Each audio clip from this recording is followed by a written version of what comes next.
পদ্মশ্ৰী হেমপ্ৰভা চুতীয়া নামেই যাৰ পৰিচয়, যাৰ দুটা হাতত আছে যাদু।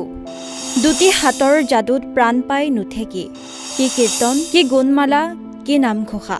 কিন্তু অসম গৌৰৱ বঁটা লাভ কৰা হেমপ্ৰভা আজি অসহায়, নিৰুপায়। ৰজাঘৰীয়াই পাহৰিলে নেকি হেমপ্ৰভা চুতীয়াক? চৰকাৰৰ ওচৰত আবেদন কৰি কৰি ভাগৰি পৰিছে কাজী শিপিনীগৰাকী। হয়, পদ্মশ্ৰী বঁটাৰে সন্মানিত মৰাণৰ কাজী শিপিনী হেমপ্ৰভা চুতীয়াৰ অন্য এক সৃষ্টি সম্পূৰ্ণ হোৱাৰ পথত তাঁতশালত পুনৰ ববলৈ আৰম্ভ কৰিছে ষষ্ঠখন ধৰ্মগ্ৰন্থ। এইবাৰ নামঘোষা ইংৰাজী আৰু হিন্দীত বৈ উলিওৱাৰ প্ৰয়াস হেমপ্ৰভা চুতীয়াৰ। তাঁতশালত নিখুঁতভাৱে ববলৈ ধৰিছে ধৰ্মগ্ৰন্থখন।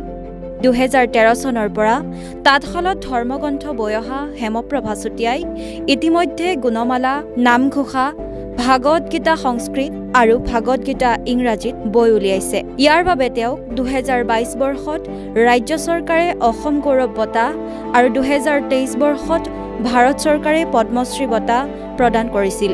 শেহতীয়াকৈ তেওঁ ষষ্ঠখন ধৰ্মগ্ৰন্থ বৈ অন্য এক চমক সৃষ্টিৰ বাবে হাতে কামে লাগি গৈছে। অন্যহাতে হেমপ্ৰভা চুতীয়াৰ সৃষ্টিৰাজি সংৰক্ষণৰ বাবে তিলমানো গুৰুত্ব নিদিয়াৰ অভিযোগ তোলে কাজী শিপিনীগৰাকীয়ে। এটি সংগ্ৰহালয় নিৰ্মাণৰ বাবে চৰকাৰৰ ওচৰত আবেদন কৰি কৰি ভাগৰি গৈছে কাজী শিপিনীগৰাকী। মই এই ধৰ্মগ্ৰন্থ আজি 13 চনৰ পৰা একেৰাহে 13 চনতে আৰম্ভ কৰিছোঁ আৰু তেতিয়াৰ পৰা বৈ আছোঁ, আজিলৈকে বৈ আছোঁ আৰু এতিয়াও বৈ আছোঁ। এতিয়ালৈকে মই 5খন ধৰ্মগ্ৰন্থ সম্পন্ন কৰিলোঁ, আপোনালোকে জানেই। আৰু এতিয়া মই 6 নম্বৰখন ধৰ্মগ্ৰন্থ ববলৈ আৰম্ভ কৰিছোঁ। এখন হ'ল নামঘোষাখন ইংৰাজী আৰু হিন্দী দুয়োটা ভাষাতে তোলাৰ প্ৰয়াস কৰিছোঁ। কিন্তু কেতিয়াবা কোনোবা এখিনি সময়ত মই সঁচাকৈয়ে মোৰ হাতখন থমকি ৰয়। এইটো কাৰণতে মই আজি সৰ্বানন্দ সোণোৱাল ডাঙৰীয়াদেৱ যেতিয়া মুখ্যমন্ত্ৰী হৈ আছিল তেতিয়াৰ পৰাই মই এই সংগ্ৰহালয় আবেদন কৰি আহিছোঁ। আৰু তেতিয়া মাননীয় সৰ্বানন্দ সোণোৱাল ডাঙৰীয়াদেৱে মোক কথা দিছিলে যে সংগ্ৰহালয় ভাগি বনাই দিম বুলি কথা দিছিলে। কিন্তু আজি পৰ্যন্ত এতিয়াও মই বৰ্তমানৰ মুখ্যমন্ত্ৰী ডক্টৰ হিমন্ত বিশ্ব শৰ্মা ডাঙৰীয়াকো মই এই আবেদন আমাৰ স্থানীয় বিধায়ক মাননীয় বিমল বৰা ডাঙৰীয়া দেৱৰ হাতেদি, তেখেতৰ যোগেদি মই মন্ত্ৰী মহোদয়লৈ আবেদন কৰিছোঁ যাতে ভাগি সংগ্ৰহালয় হৈ উঠিব লাগে। কিন্তু এতিয়ালৈকে মই কোনো সদুত্তৰ পোৱা নাই।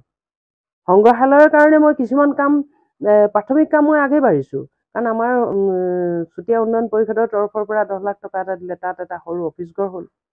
তাৰপিছতে আমাৰ অইল ইণ্ডিয়া তৰফৰ পৰা আমাক বাউণ্ডাৰী ৱালৰ কাৰণে 15 লাখ টকা দিলে, সেই বাউণ্ডাৰী ৱালৰ কামো প্ৰায় আধা হ'ল। তাৰপিছতে আমাৰ হেণ্ডলুম বিভাগৰ তৰফৰ পৰাও মোৰ এটা ট্ৰেইনিং চেণ্টাৰৰ কাৰণে তেওঁলোকে প্ৰশিক্ষণ কেন্দ্ৰ এটা দিম বুলি তেওঁলোকে আগবাঢ়িছে। কিন্তু বাকী আছে অসম চৰকাৰে পূৰ্ণাংগ এটা সংগ্ৰহালয়। মই এইটো যিটো আবেদন কৰিছোঁ সেইটো হ'ল মই 8 কোটি টকাৰ এটা প্ৰজেক্ট মই তেখেতলোকলৈ আগবঢ়াইছোঁ আৰু সেইটো তেখেতলোকক মই আবেদন কৰিছোঁ।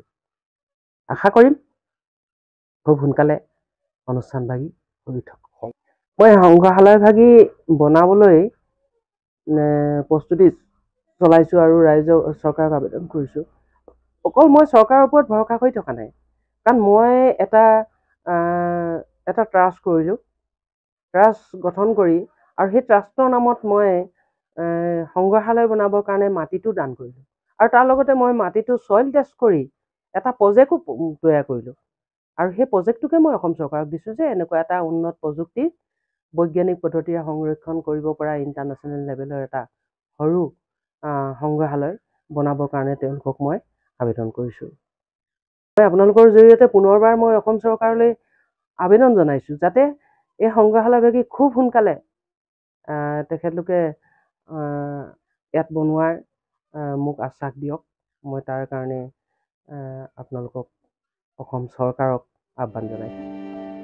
চুতীয়া উন্নয়ন পৰিষদৰ এটা পুঁজিৰ কাৰ্যালয় নিৰ্মাণ হ'ল যদিও সংগ্ৰহালয় নিৰ্মাণৰ বাবে অসম চৰকাৰে আজিও কোনো সঁহাৰি দিয়া নাই, যাৰ বাবে কোনো সময়ত থমকি ৰ'ব লগা হৈছে কাজী শিপিনীগৰাকী মুখ্যমন্ত্ৰীগৰাকীকো এটি সংগ্ৰহালয় নিৰ্মাণৰ বাবে অনুৰোধ কৰিছে মৰাণৰ পৰা গৌতম মোহনৰ প্ৰতিবেদন নৰ্থ ইষ্ট নাও